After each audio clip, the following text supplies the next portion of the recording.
Hi everyone, this is Arad from English for Everyone, and this lesson is about the difference between the clauses and the phrases, how to recognize these two actually. So a sentence can have some parts. A sentence is constructed, is made up of some parts. There are some bits that come together and make a sentence. Sometimes we have some clauses in a sentence. Sometimes we have only one. Sometimes we have some phrases. Sometimes we are asked or we need to know which part is the clause and which part is the phrase. So let's get to know them, and then we can, looking at the sentence, we can distinguish this part is the phrase, this part is the clause and other things. If you don't know, let's continue, and this lesson is for you.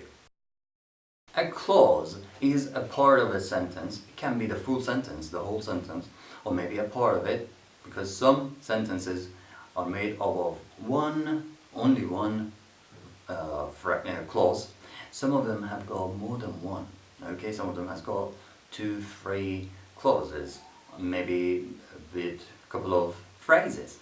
But what is a clause? A clause is a bit of the sentence that contains at least the subject and the predicate. Subject is mainly the doer of the action, but sometimes it's not the doer, it's someone that we are talking about, or it's just in the middle of the sentence, and maybe some action takes place on that person or that subject. So subject, let's say, not the doer. So we have the subject and then the predicate. And what is the predicate? Predicate is a part of the sentence that talks about the subject, containing the verb, sometimes some of the things that state something about the subject, maybe the place that subject is, maybe the place that the verb takes place, maybe some adjectives about that subject, maybe some other things.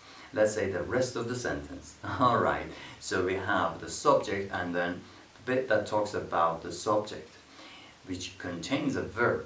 Then we have predicate, subject and the predicate. So this bit that we are looking at is a clause, because only clauses have a subject and predicate. But there are 2 types of clauses. Some clauses are dependent, some of them are independent. She died when she was young. She died when she was young.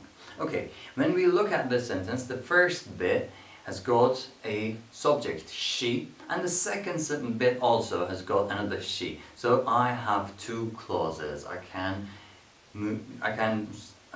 Analyzing the sentence, I recognize 2 she's. Alright, and then I have the predicate after that. She died.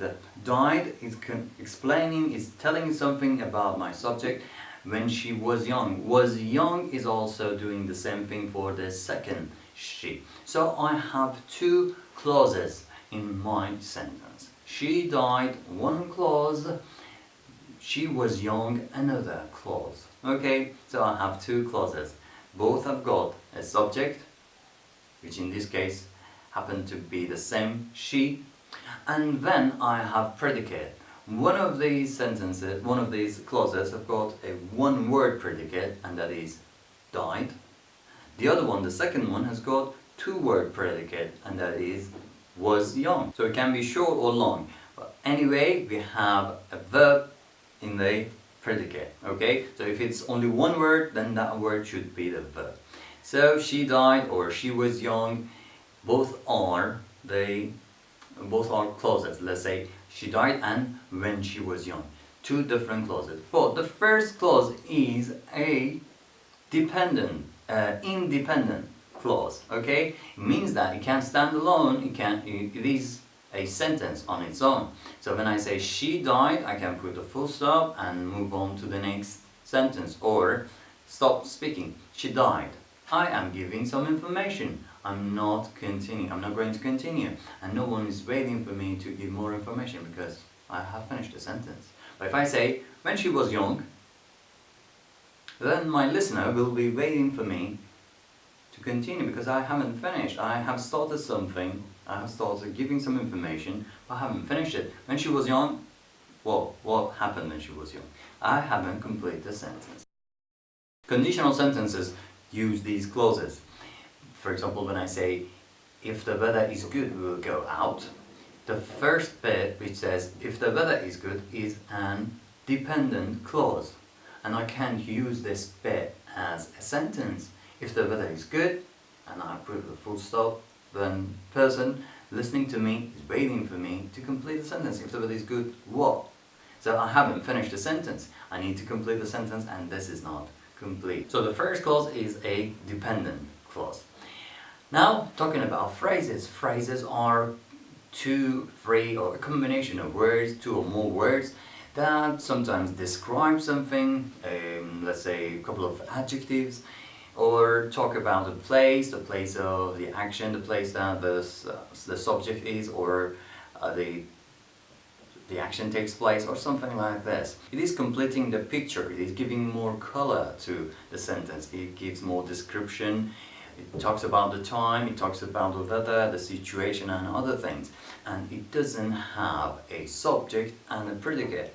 If it has a noun in it, it might have a noun inside it, but it's not accompanied with a verb. It is not coming with a verb. It might have a verb, but it is not coming with a subject. Okay, so it is a combination of words.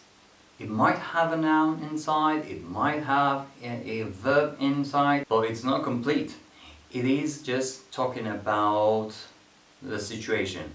Like, when I say, in her funeral, I met a friend. In her funeral, I met an old friend, let's say. Okay? The first bit, in her funeral, is a phrase. Who is the doer in this sentence, in this bit? There's no doer inside. What is the action? No action inside. Okay, we are just giving information. We are painting, we are drawing that picture. We are giving information about what we are going to continue. I met a friend. I'm talking about the place, about the occasion or this place that I did this and I met a friend. I met a friend, that is what I did, and where I did this is in the sentence through a phrase. Okay, so my phrase is giving more information about the full sentence. The sentence, the clause in the sentence is, I met a friend. This is an independent clause. Okay, it can come on its own. But I am adding a phrase to the beginning or the end of the sentence and giving it more color. I am explaining a bit more. There is no subject in it, there is no predicate in it. If you have a sentence and you're not sure about a part of it, if this is a clause or a phrase, then break it down to parts of a speech. Find, search, see if there is a predicate or let's say, subject and predicate in it, then that is a clause. If not, that is a phrase. If that clause that you have found can stand on its own, that is an independent clause.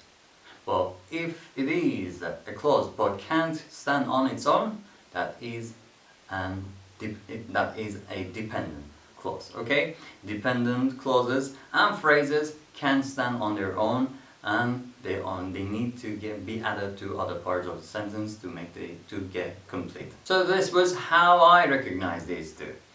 Phrases from clauses. You might have a better way. Let me know if you have one. Comment it below this video, or if you have questions, just comment it below the video. I'll get back to you as soon as I can. And I'll see you in the next video. Till then, bye!